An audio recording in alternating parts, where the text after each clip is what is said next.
To my Jewish brothers and sisters in Stamford Hill, Gateshead, in Palestine, in America, in Australia, all over the place. Thank God we wake up. We wake up and we denounce these forced representations that the Zionist entity has put on us. For years, we've been taught that genocide and ethnic cleansing and stealing something which does not belong to us was natural and justified. But now we see that there's hundreds of thousands of Jews that wake up. Stealing, you're not allowed. The land does not belong to us because we're in exile.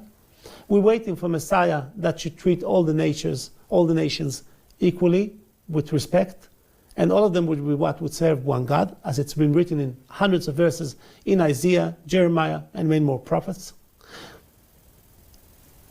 The genocide, the ethnic cleansing, it's one of the worst sins that's been conducted in the name of Judaism and in the name of the Torah. Please, my dear brothers and sisters, wake up before it's too late. We have to show to the world that there's hundreds of thousands of Jews denouncing and condemning, first of all, the existence of the State of Israel, this illegal occupation of Palestine, condemning the genocide in Gaza and West Bank, Lebanon, and the unjustified war against Iran. Iran never attacked its neighbors. The Zionists attacked Iran already, 3 times? They killed thousands of civilians. They destroyed 120,000 structures, many hospitals, many medical centers, tens of mosques, an unjustified war against a peaceful country that was only one thing did, standing up for the rights of the Palestinians.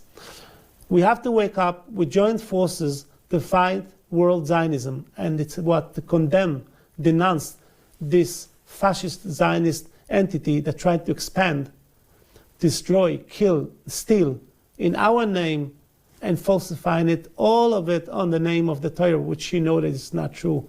We have the oaths. We're not allowed to have a state of our own. We're not allowed to have military.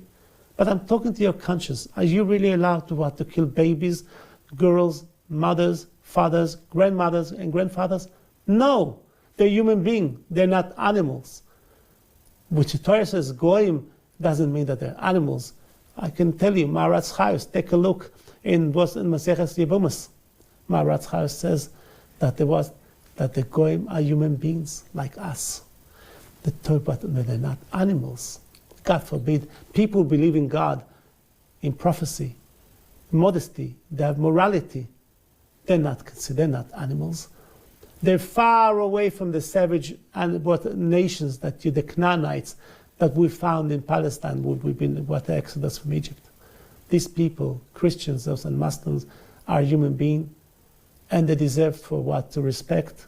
And we have to tell them thank you for the good things they did to us throughout the history.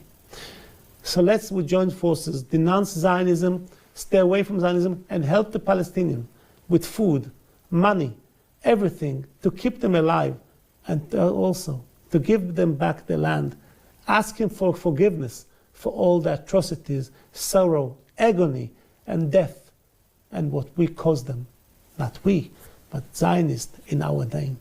And then, with God's help, a Palestinian state from the river to the sea that will ensure the comeback of 7 million Palestinians that grew up for the 1.3 million Palestinians that were kicked out so viciously, so brutally from Palestine in 1948, will come back to their land, to their villages, to their cities and towns, yes, and to their houses that were sold in Safat, in Jerusalem, in Beersheba, everywhere, in Ashdod, Ashkelon, Jaffa, Haifa, Akka.